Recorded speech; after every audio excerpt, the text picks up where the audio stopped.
সালনাই বাঘানাম। দেশে ঠিক একই রকম পরিস্থিতি আমরা বর্তমানে দেখতে পাচ্ছি। দেশে গ্যাস নাই, বিদ্যুৎ নাই, কারখানা চলে না, কিন্তু যুদ্ধ বিমান কেনার টাকা আছে। ঠিক একদম হুবহু পাকিস্তানের মতো।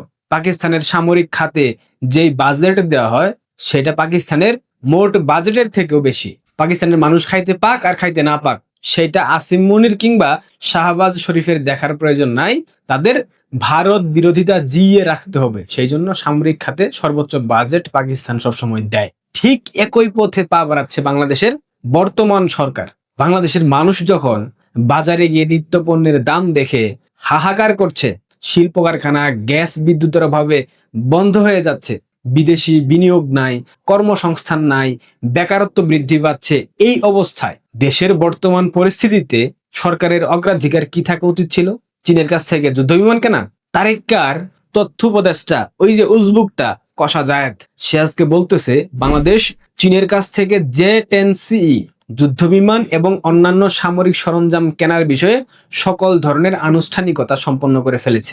অর্থাৎ যুদ্ধ বিমান কেনার জন্য যত প্রক্রিয়া দরকার ছিল সব প্রক্রিয়া সম্পন্ন করে ফেলেছে বর্তমান সরকার।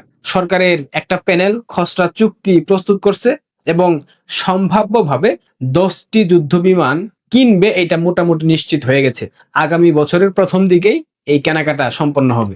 আমরা অতীতে দেখেছি বিএনপি ক্ষমতায় আসার পর তারা বলেছে 20টি J-10C যুদ্ধ বিমান কিনবে, এটার ব্যয় হবে $2.2 বিলিয়ন মার্কিন ডলার। এটা কিন্তু আমাদের মুখের কথা না, বাংলাদেশের বর্তমান সরকারের একাধিক দায়িত্বপ্রাপ্ত ব্যক্তিবর্গ তারাই বলেছিল।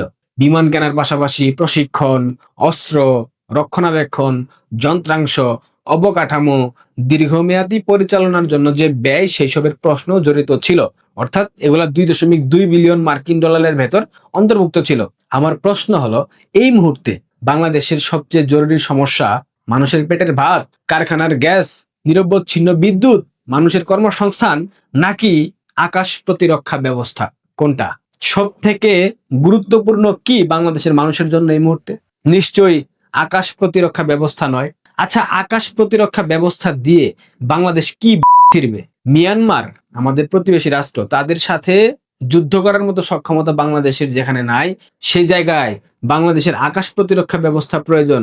এটা কার জন্য আমরা বুঝি না? সব বুঝি।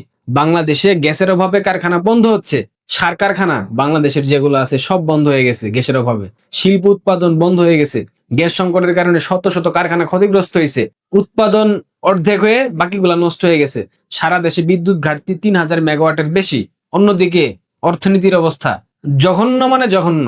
মূল্যস্ফীতি জুলাই মাসে 8.32% ছিল। এর উপর আবার বাংলাদেশের মানুষের ক্রয় ক্ষমতা নাই বললেই চলে। বিনিয়োগ দুর্বল, মানে নাই, কর্মসংস্থান নাই, ব্যাংকিং খাত ধ্বংসপ্রাপ্ত, রাজস্ব আদায়ে ঘাটতি, ঋণ পরিশোধের চাপ, সব মিলায়া অর্থনীতি এখন পূর্ণাঙ্গভাবে ঘুরে দাঁড়াতে পারবে না, কোনো সম্ভাবনা আপাতত নাই। আইন শৃঙ্খলা জঘন্য অবস্থা। সারাদিন গড়ে 10 জন মানুষ হয় বিএনপি ক্ষমতায় আসার পর। শেষ 3 মাসে 934টি খুন বাংলাদেশ হয়েছে। দেশের এই জঘন্য পরিস্থিতিতে বিলিয়ন ডলারের প্রতিরক্ষা প্রকল্প কেন? কার ইশারায় এইসব হচ্ছে? কাদের খুশি করতে এইসব করা হচ্ছে আমরা জানি না? সব জানি আমরা। হ্যাঁ, দেশের নিরাপত্তার জন্য শক্তিশালী বিমান বাহিনী অবশ্যই প্রয়োজন। যুদ্ধ বিমান কেনা কোনো অপরাধ নয়। রাষ্ট্রের দীর্ঘমেয়াদী প্রতিরক্ষা সক্ষমতা অবশ্যই থাকা প্রয়োজন, কিন্তু সময়, অগ্রাধিকার এবং অর্থনৈতিক সক্ষমতা এগুলো আপনাকে ভাবতে হবে। যে দেশে শিল্প উদ্যোক্তা গ্যাসের জন্য অপেক্ষা করে, যে দেশে বিদ্যুৎ সংকটে উৎপাদন বন্ধ হয়, যে দেশে তরুণদের জন্য পর্যাপ্ত কর্মসংস্থান তৈরি হচ্ছে না, উল্টো যেগুলা ছিল বন্ধ হয়ে যাচ্ছে, যে দেশের মানুষ কয়েক বছর ধরে উচ্চ মূল্যস্ফীতির বোঝা টানছে, সেই দেশে এত কিছু বাদ দিয়ে $2 বিলিয়ন সামরিক সরঞ্জাম কেনার অগ্রাধিকার, এইটা নিয়ে প্রশ্ন উঠবেই। বাংলাদেশের মানুষ প্রশ্ন করবে। আর সবচেয়ে বড় প্রশ্ন, এই যুদ্ধ বিমান কি জাতীয় নিরাপত্তার জন্য প্রয়োজন, নাকি ভারতের চোখে চোখ রাখার রাজনৈতিক প্রদর্শনী? কারণ আপনাদের নিশ্চয় মনে আছে J-10C যুদ্ধ বিমান নিয়ে আলোচনা ঠিক এমন একটা সময় সামনে আসছে যখন 2025 সালের ভারত পাকিস্তান সামরিক যুদ্ধের সময় এই চীনা যুদ্ধ বিমান বিশেষভাবে আলোচনায় আসে। পাকিস্তান তৎকালীন সময়ে দাবি করেছিল চাইনিজ এই J-10 যুদ্ধ বিমান ভারতীয় বিমান প্রতিহত করতে সম্পূর্ণরূপে ব্যর্থ হয়েছিল। অর্থাৎ পাকিস্তানের কথা অনুযায়ী এই যুদ্ধ বিমানের তেমন একটা কার্যকারিতা একবিংশ শতাব্দীতে এসে নাই।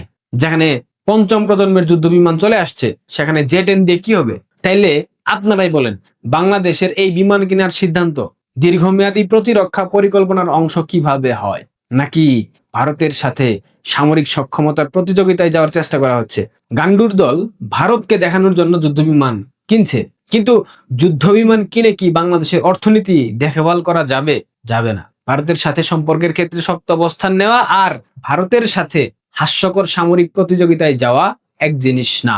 আচ্ছা কষা জায়েদ, ভারতের সাথে প্রতিযোগিতায় গিয়ে কি ছিড়বি আমাকে একটু বলবি?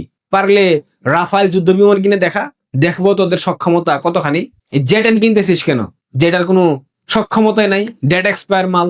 2026 সালের 12 ফেব্রুয়ারি নির্বাচনের পূর্বে, ঠিক 3 দিন পূর্বে, ইউনূস গং বিএনপি জামাতের মধ্যস্থতার মাধ্যমে একটা বাণিজ্য চুক্তি করে মার্কিনীদের সাথে। সেই চুক্তিতে যুক্তরাষ্ট্র এবং বাংলাদেশ প্রতিরক্ষা বাণিজ্যকে আরো সহজ এবং সম্প্রসারিত করার বিষয়ে কাজ করার কথা বলা হয়েছে। অর্থাৎ বাংলাদেশ প্রতিরক্ষা খাতকে মোটামুটি বেচে দিয়েছে। ইউনূস, তারেক্কার, জামাতিরা মিলেমিশে ভাগযোগে এই আকামটা বাংলাদেশের মানুষের বিরুদ্ধে গিয়ে করেছে। সরকারের এইখানে স্বচ্ছ ব্যাখ্যা দিতে হবে। একদিকে যুক্তরাষ্ট্রের সাথে প্রতিরক্ষা বাণিজ্য বাড়ানোর প্রতিশ্রুতি, অন্যদিকে চীনের কাছ থেকে বিলিয়ন ডলারের যুদ্ধ বিমান কেনার উদ্যোগ। এই দুই নীতির মধ্যে বাংলাদেশের কৌশলগত অবস্থানটা আসলে কি? স্পষ্ট করে বলি, যুক্তরাষ্ট্র যেই সব দেশকে বাণিজ্যে নিষেধাজ্ঞা দিয়েছে, সেসব দেশ থেকে বাংলাদেশ কোনো পণ্য কিনতে পারবে না যদি সেই পণ্য যুক্তরাষ্ট্র রপ্তানি করে থাকে। সেক্ষেত্রে যুক্তরাষ্ট্র তো যুদ্ধ বিমান রপ্তানি করে, বাংলাদেশ চীন থেকে যুদ্ধ বিমান কিভাবে কিনবে? কারণ চীনকে তো যুক্তরাষ্ট্র বাণিজ্যিক নিষেধাজ্ঞা দিয়ে রেখেছে। তাহলে যুদ্ধ বিমান কেনার কথা কেমনে আসে? মানে কোন প্রসঙ্গে আসে বলেন আমাকে, উত্তরটা দেন। যুক্তরাষ্ট্র চীন বৈশ্বিক প্রতিদ্বন্দ্বিতার বাস্তবতায় এই ব্যাপারটা একেবারেই অসম্ভব। একেবারে মানে একেবারে। তাহলে কি বিএনপি হাম্বা তারেক একসাথে ওয়াশিংটন, বেইজিং দুই পক্ষের সাথেই সামরিক অর্থনৈতিক সম্পর্ক ঠিক রাখতে চায়, কিন্তু পারবে? কখনোই সম্ভব না। ওইসব সিদ্ধান্তের জন্য কৌশলগতভাবে বাংলাদেশকে চরম মূল্য দিতে হবে। একদিকে বাণিজ্য চুক্তি, অন্যদিকে চীনা যুদ্ধ বিমান। শেষ পর্যন্ত বাংলাদেশ কার সাথে কি খেলতেছে এটা বাংলাদেশ নিজেও জানে না। তবে বাংলাদেশ আগুন নিয়ে খেলতেছে এটা আমরা বুঝতে পারছি। আন্তর্জাতিক রাজনীতি আবেগ দিয়া চলে না। আন্তর্জাতিক রাজনীতিতে আবেগ দিয়া যুদ্ধ বিমান কেনা যায়, কিন্তু যুদ্ধ বিমান চালাতে ডলার লাগে, জ্বালানি লাগে, যন্ত্রাংশ লাগে, প্রশিক্ষণ লাগে, রক্ষণাবেক্ষণ লাগে, দীর্ঘমেয়াদী বাজেট লাগে। যদি গ্যাস না থাকে, বিদ্যুৎ না থাকে, শিল্পের উৎপাদন বন্ধ হয়, বিনিয়োগ বন্ধ হয়, তরুণদের চাকরি না থাকে, তাইলে শুধু আকাশে কয়েকটা যুদ্ধ বিমান উড়ালেই দেশের সামরিক সক্ষমতার শক্তি প্রমাণ হয়ে যায় না রে গান্ডুর দল। দেশের আসল শক্তি হলো দেশের শক্তিশালী অর্থনীতি, শিল্প কারখানা চালু রাখার শক্তি, মানুষের হাতে চাকরি দেওয়ার শক্তি, বিদ্যুৎ এবং গ্যাসের নিশ্চয়তা দেওয়ার শক্তি, ডলার রিজার্ভ শক্তিশালী করার শক্তি, তারপর প্রয়োজন অনুযায়ী প্রতিরক্ষাকে শক্তিশালী করা। মূর্খ বোকা, আগে বাংলাদেশের অর্থনীতি বাঁচা, তারপর আকাশ দখলের স্বপ্ন দেখিস। ভারতের চোখে চোখ রাখার জন্য বাংলাদেশকে চীনা যুদ্ধবিমান কিনতে হবে, এটাকে জাতীয় নিরাপত্তার কৌশল বলে না। তুর্কি এবং পাকিস্তানকে খুশি করতে গিয়ে অর্থনৈতিকভাবে বাংলাদেশের এই জঘন্য বিপর্যস্ত সময়ে ভূরাজনৈতিক অহংকারের সবচেয়ে ব্যয়বহুল প্রদর্শনী যুদ্ধবিমান কিনে মারাইতে যাচ্ছ না? এর ফলাফল কখনোই ভালো হবে না। বাংলাদেশকে পাকিস্তান বানানোর যে খায়েশ, এই খায়েশ বাংলাদেশের মানুষ একদম হারে হারে টের পাইয়ে দেবে, মিটিয়ে দেবে এই খায়েশ। মানুষ এখন অন্ধ না, মানুষ প্রশ্ন করতে জানে। মানুষ প্রশ্ন করছে, যে দেশে কারখানার চাকা গ্যাসের অভাবে থেমে যায়, সেইখানে যুদ্ধ বিমানের চাকা ঘোরানোর টাকা কোত্থেকে আসে? কোত্থেকে আসে? এই কষা যায় কোত্থেকে আসে? যে তরুণ চাকরি খুঁজে বেড়াচ্ছে, তার জন্য $2 বিলিয়ন দিয়ে কতগুলা শিল্প গড়ে তোলা যেত, কোনো আইডিয়া আছে? যে দেশে বিদ্যুৎ ঘাটতিতে উৎপাদন বন্ধ হচ্ছে, সেখানে রাষ্ট্রের অগ্রাধিকার যুদ্ধ বিমান কেনা। এটা কে ঠিক করেছে? হাম্বাতারে? আর সবচেয়ে গুরুত্বপূর্ণ বিষয়, এই যুদ্ধ বিমান বাংলাদেশের জন্য? নিশ্চয়ই না। এই যুদ্ধ বিমান ভারতের বিরুদ্ধে শক্তি দেখানোর রাজনৈতিক বার্তা। এই প্রশ্নগুলোর উত্তর বাংলাদেশের মানুষ কিন্তু চাইছে, দিতে হবে। জনগণের পকেটের টাকা দিয়া রাষ্ট্র আজাই রাকামের সিদ্ধান্ত নেবে, আর জনগণ চেয়ে চেয়ে দেখবে, সেই হিসাব জনগণকে দিতে হবে না?